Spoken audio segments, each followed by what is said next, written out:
بسم اللہ الرحمن الرحیم۔ تعبیر اور وظیفہ چینل میں خوش آمدید معزز سامعین۔ آج کی اس ویڈیو کی وساطت سے ہم نے آپ کے ساتھ جس وظیفے کا ذکر کرنا ہے وہ وظیفہ ہے القہار۔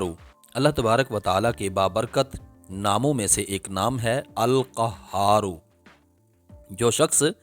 جس شخص کی کوئی حاجت ہو وہ اپنے گھر یا مسجد میں سر ننگا کر کے ہاتھ اٹھا کر 100 مرتبہ یا قہارو کہے، انشاءاللہ اس کی حاجت پوری ہوگی۔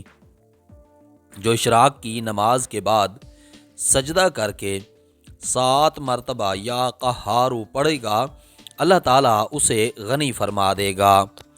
جس شخص کو دشمنوں سے خطرہ ہو وہ سورج نکلتے وقت اور رات کے آخری حصے میں دشمنوں کی ہلاکت کے لیے 100 مرتبہ پڑھے، یعنی یا جبارو یا قہارو یا ذل بطش شدید، پھر کہے خذ خفی ممن ظلمنی وغدا۔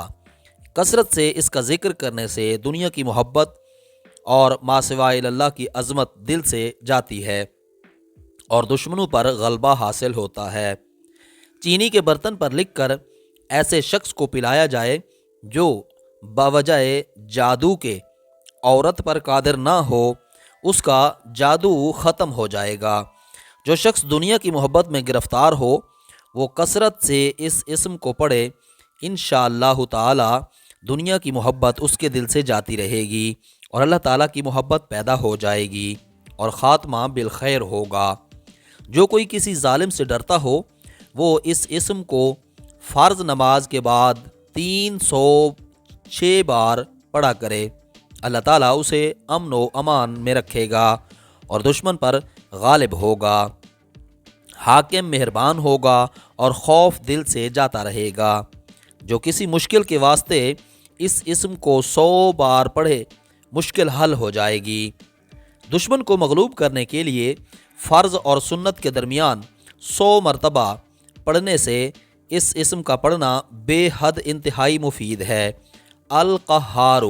القہارو کو اپنا وظیفہ بنائیے اور اپنے مطلوبہ مقاصد حاصل کیجیے۔ محترم سامعین، آپ کو یہ ویڈیو کیسی لگی؟ اپنی رائے سے ہمیں ضرور آگاہ کیجیے گا۔ آنے والی ویڈیو تک کے لیے آپ سے اجازت چاہتا ہوں، تب تک کے لیے اپنا اور اپنے اس چینل کا خیال رکھیے گا۔ اللہ حافظ۔